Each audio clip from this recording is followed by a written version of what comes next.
A mais breve história da Europa. Uma visão original e fascinante das forças que moldaram o nosso mundo. De John Hirst. Quando buscamos a origem da nossa filosofia, arte, literatura, matemática, ciência e medicina, bem como nossas ideias sobre política, descobrimos que todos esses empreendimentos intelectuais nos levam de volta à Europa. Mais especificamente, a Grécia Antiga.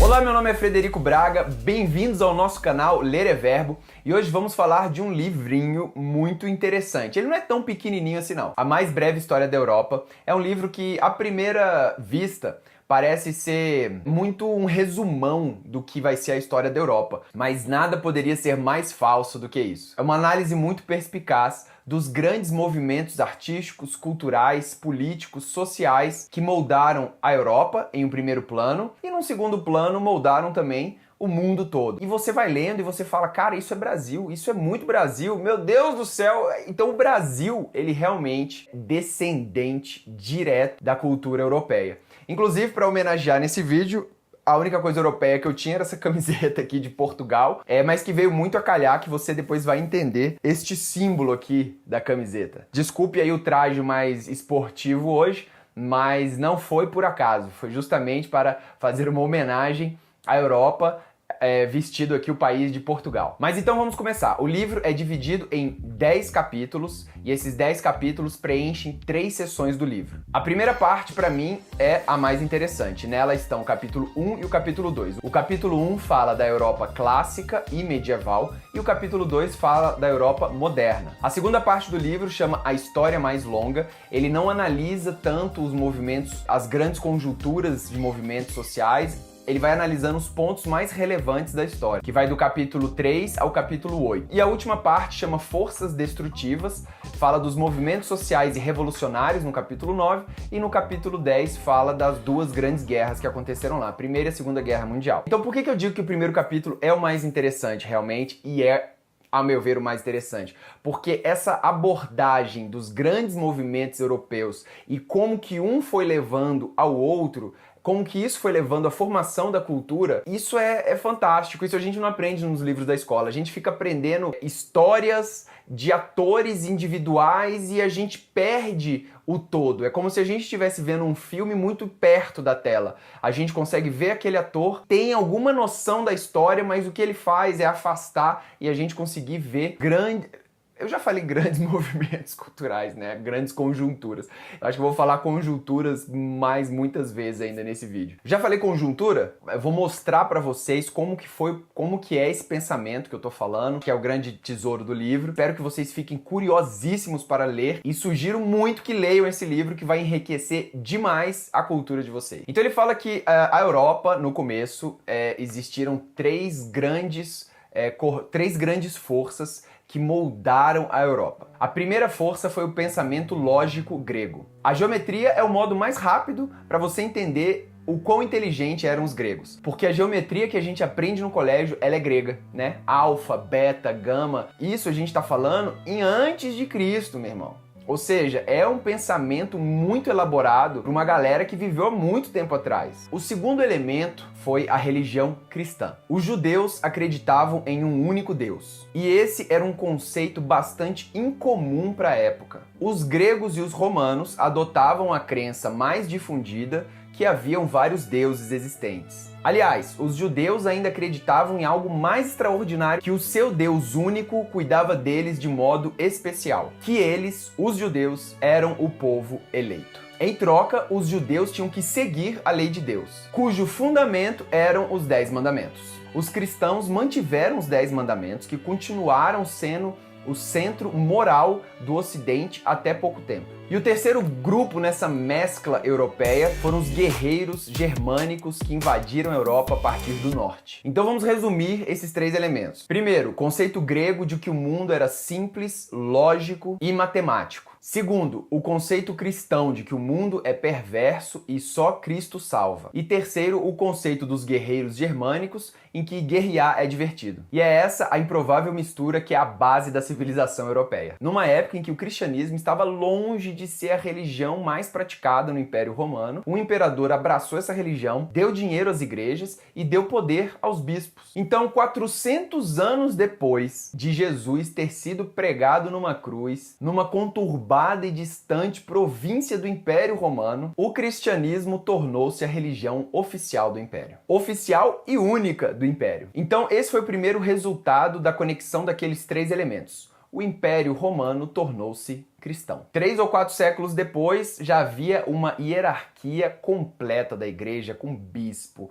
padre. E um dos bispos, o bispo de Roma, conseguiu tornar-se papa e governar toda a igreja. Então a igreja foi unificada em uma só. A igreja tinha um sistema legal próprio, tinha tribunais e tinha prisões para executar a sua lei. E ela controlava não só questões de fé, ela controlava também questões muito práticas, né, como matrimônio, herança, falecimento. E aí o que aconteceu? Quando o Império Romano desmoronou, a igreja sobreviveu, porque ela era um sistema dentro do próprio sistema de Império Romano. E aí vemos a segunda conexão daquela mistura. A igreja se torna romana. Então você, hoje em dia, aqui no Brasil, você fala, eu sou cristão apostólico romano. Após o colapso do Império Romano, a igreja preservou os ensinamentos da Grécia, os ensinamentos lógicos e matemáticos, e de Roma. Isso é um desdobramento surpreendente, ela ter preservado esse conhecimento, porque todos os escritores antes eram pagãos e não cristãos. Então por que a igreja daria atenção a eles? Eles perguntavam assim, meu Deus, o que Atenas tem a ver com Jerusalém? Bem, os cristãos não tinham criado seu próprio sistema educacional. Assim, quando o cristianismo começou a pregar e ensinar a sua crença,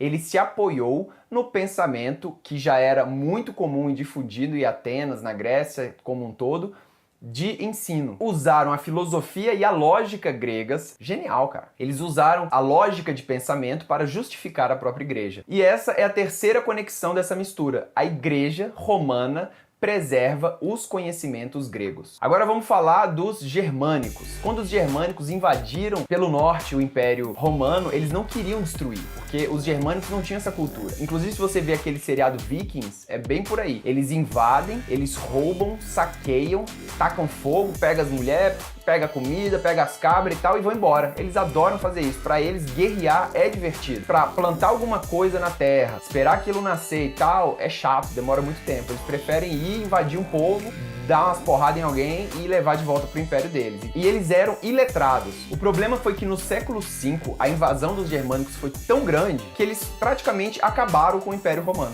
O Império Romano chegou ao fim porque não tinha mais terra para governar. Estava completamente dominada pelos germânicos. Só que os germânicos também não governavam. A igreja foi a única instituição que sobreviveu ao colapso do Império Romano. Frequentemente era um bispo que ia tratar com um guerreiro sobre a pilhagem da terra. E em pouco tempo, os bispos convenceram os guerreiros romanos de que eles matariam mais inimigos se eles se tornassem cristãos. Então esses bárbaros, cara, foram um tipo muito peculiar, porque eles acataram a religião do povo que eles conquistaram. E essa é a última conexão dessas três forças. Os guerreiros germânicos tornam-se cristãos. Então, resumindo essa primeira parte do livro, o que a gente tem? O Império Romano torna-se cristão. A igreja torna-se romana. A igreja preserva os conhecimentos greco-romanos. Guerreiros germânicos tornam-se cristãos. Ao longo da Idade Média, esse trio se manteve unido. A igreja, principalmente, teve que passar por uma grande mudança, porque o cristianismo é uma religião de paz. Jesus Cristo prega,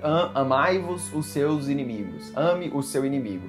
Mas como fazer num governo que gosta de lutar? Porque agora ela é apoiada por guerreiros. Governos têm que lutar. Então a igreja também tem que aceitar que governos têm que lutar. É uma contradição, mas a igreja teve que passar por essa adaptação. Então os guerreiros têm que lutar por causas justas. Então os guerreiros tornaram-se cavaleiros, os paladinos da justiça, tinham aptidão para a guerra e para a luta, mas só faziam isso através de causas justas.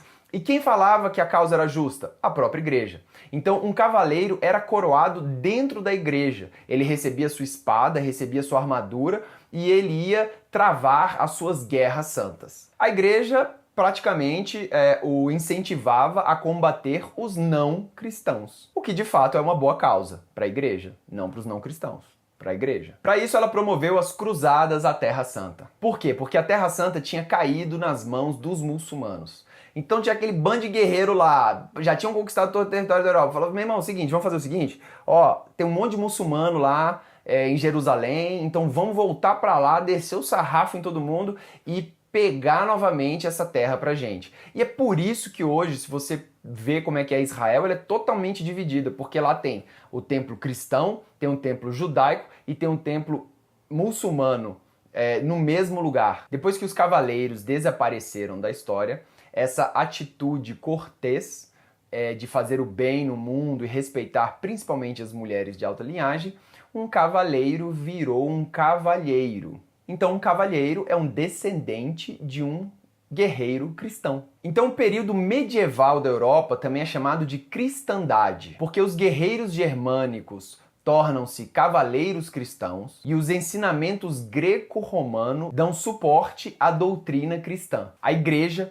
no centro dessa estranha aliança, promove a união de todos esses fatores. O mundo é a cristandade e o reino é de Cristo. E por volta de 1400, essa mistura começou a se desfazer. Isso ocorreu pela primeira vez com a Renascença. A Renascença foi a primeira grande ruptura do período medieval da Europa. A segunda grande ruptura foi a Reforma Protestante no século XVI. Bem, e aí depois no século XVII temos a Revolução Científica, no século XVIII vem o Iluminismo e a história segue. Ou seja, é muito legal, cara. Diz aí. Então assim, isso que eu falei até agora é apenas uma análise rápida, né? Porque não dá para fazer tudo nesse vídeo, do período medieval. Então depois ele vai falar do período moderno e ele vai falar desses grandes movimentos que foram mudando a cultura da Europa. Bem, enfim, pessoal, já falei bastante. Não sei se eu consegui mostrar como é o pensamento das grandes conjunturas, das forças que moldaram a Europa, mas fica a indicação aqui do livro, que é extremamente legal, fácil, divertido de ler. Eu tô usando a camiseta de Portugal. O Estado português foi formado nesse período medieval. E o que você mais vê em Portugal é igreja. Então, por exemplo, você vai viajar para a Europa, você tem isso em mente, você aproveita muito mais a sua viagem e você consegue entender muito melhor de onde vem a sua cultura hoje em dia, essa cultura brasileira que a gente está inserido aqui, né? Vamos ler, pessoal, vamos adquirir conhecimento, porque isso é o mais importante na vida de cada um de nós. Conhecimento é a única coisa que ninguém rouba da gente, que ninguém pega. Conhecimento é um bem absoluto seu. Gostou? Deixa um likezinho aí. Gostou muito? Compartilha esse vídeo com alguém, beleza? Um abraço e até a próxima!